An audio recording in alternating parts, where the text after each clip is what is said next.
नमस्कार साथियों। जहाँ मैं रह रहा हूँ वहाँ उत्तर की तरफ एक छोटी सी पहाड़ी है। सुबह सुबह उस पर बादल लटके हुए थे और आसपास सफ़ेद चादर सी बिछी हुई थी। टहलने के लिए निकला तो तारों पर खेलती चिड़िया दिखाई पड़ी। आप कहीं भी जाएं, सौंदर्य की एक दुनिया आपके साथ चलती रहती है। प्रकृति हमें पालती है और अगर प्रकृति को हम भी पालते रहें तो दुनिया बेहद खूबसूरत होगी।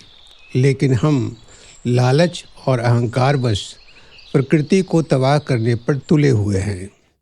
मेरे दिमाग में कल से एक तस्वीर तैर रही है। यह तस्वीर बहुत कुछ कहती है। यह तस्वीर बताती है असली भारत की हालत। हम कहाँ से चले थे और कहाँ आ गए। यह तस्वीर केन नदी में लेटे बैठे खड़े सैकड़ों लोगों की है। औरतें और मर्द। लोग गले में रस्सी लगाकर खड़े अपनी मौत का संकेत दे रहे हैं और कोई पानी के अंदर लेटे हुए हैं। 10 दिनों से ये लोग लगातार विरोध कर रहे हैं। घर के बलदे घर चाहिए, जमीन के बलदे जमीन चाहिए, जंगल के बलदे जंगल चाहिए, नदी के बलदे नदी चाहिए। ये आदिवासी हैं। ये केन बेतवा नदी जोड़ने के खिलाफ हैं। केन नदी के किनारे के जंगलों में ये रहते हैं। छोटे छोटे घर और इनकी छोटी सी दुनिया। कुछ लोगों को यह दुनिया पसंद नहीं आती। उन्हें ये धरती के कीड़े मकोड़े नजर आते हैं। उनके काले शरीर इन्हें चिढ़ाते हैं।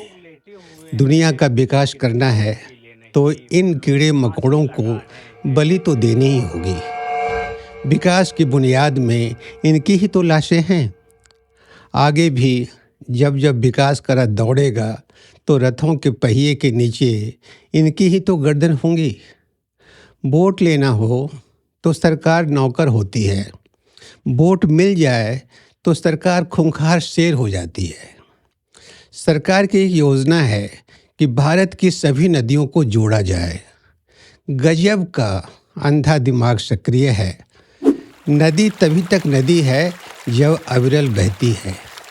जिस नदी के बहाव को रोका गया है वह नदी या तो अस्तित्वहीन हो गई है या खूंखार हो गई है।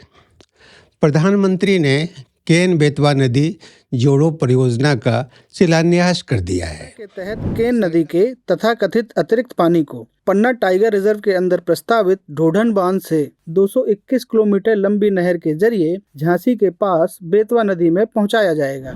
सरकार ने जो भी परियोजना चलाई उसमें आम नागरिकों की ही गर्दन रेती गई।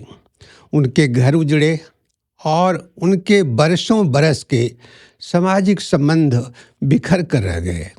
उनकी स्मृतियाँ खो गई। सरकार बात बनाने में माहिर होती है।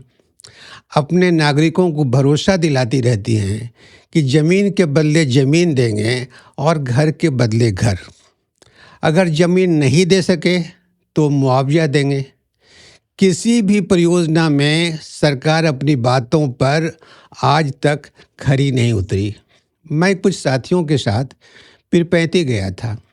पीरपैंती भागलपुर ज़िले का एक प्रखंड है। पीरपैंती में बिहार सरकार ने अडानी को महज 1 रुपये में हजारों एकड़ ज़मीन दे दी है। मैं उस ज़मीन पर गया तो आसपास के घरों से 50 स्त्री पुरुष निकल कर आ गए। ये पहाड़िया जनजाति के लोग थे। इनका आधा गांव अडानी के हिस्से में है। वे कहने लगे, हमारे पूर्वजों की कब्र इन लोगों ने ले ली है। अब हम लोग मरेंगे तो लाश कहाँ गाड़ेंगे। पहाड़िया जनजाति की संख्या अब कम बची है। वे मरने के बाद लाश जलाते नहीं हैं, गाड़ते हैं। सरकार को विकास करना है, वह इनकी सुख सुविधाओं का ख्याल क्यों करे। उनको तो धन पशुओं को पालना है। एक तरफ ऐसे आलीशान घर बने हैं जिनकी छत पर हेलीकॉप्टर उतरता है और दूसरी तरफ ऐसे लोग हैं जिनके घर उजाड़ने में सरकार जरा भी देर नहीं करती। आदिवासी प्रकृति के साथ रहते हैं।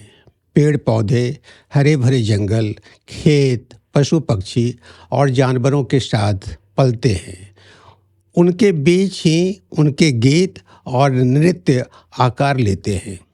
अगर उनको सुखी करना है तो जो कमियां हैं उन्हें पूरी करें, ना कि विकास के नाम पर उनके घर उजाड़ दें। आज इतना ही।